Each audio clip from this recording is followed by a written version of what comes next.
Ed here, Top of the Line Training. I just want to do a quick video on my StrikeForce modifications. Here I have a BIC lighter I've attached by Ranger bands or inner tube, whatever you want to call it. Inner tube bands I like to call them. And also some Gorilla tape.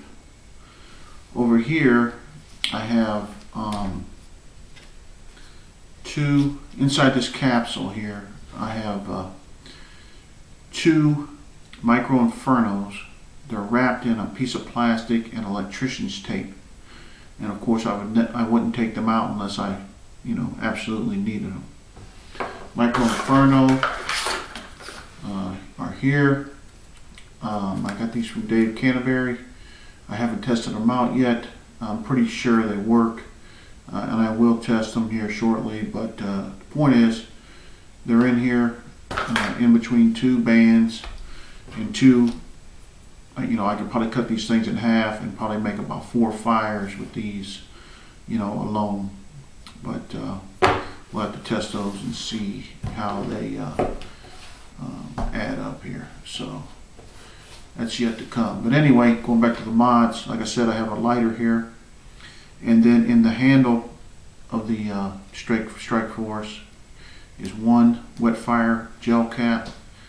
And I don't think they're really gel, they're more like a cake type thing. But anyway, and I also have a small amount of cotton in here too. StrikeForce, in my opinion, is probably, to me, is the #1 fire steel out there. I mean, let's be honest. I mean, they all strike and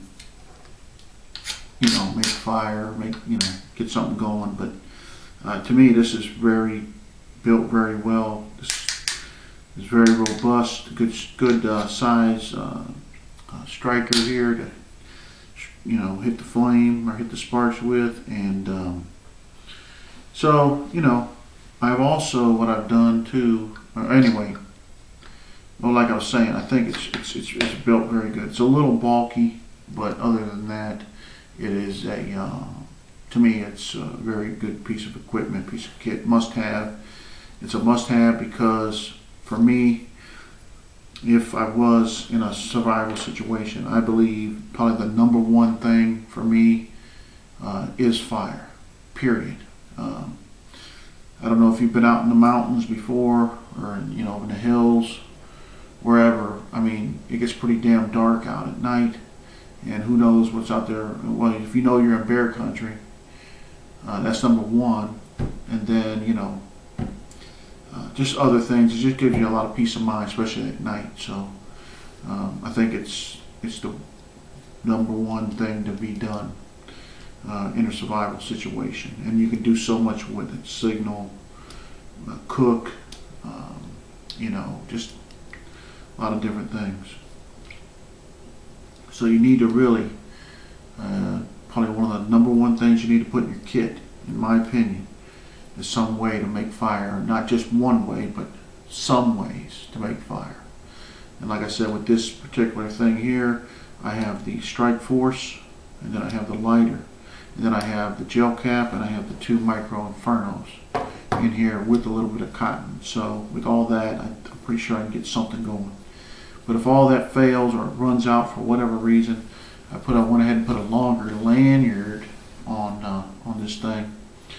And I could take this off and make a bow drill with it, and of course use the 550 for whatever other things I need to use it for. But mainly it's there for 1, a lanyard, 2, to make a bow drill if needed. So anyway, all that being said, BIC lighter, 99% of the time it will not fail you unless it runs out, it's cold or wet. Even when they're wet, a lot of times they still do work.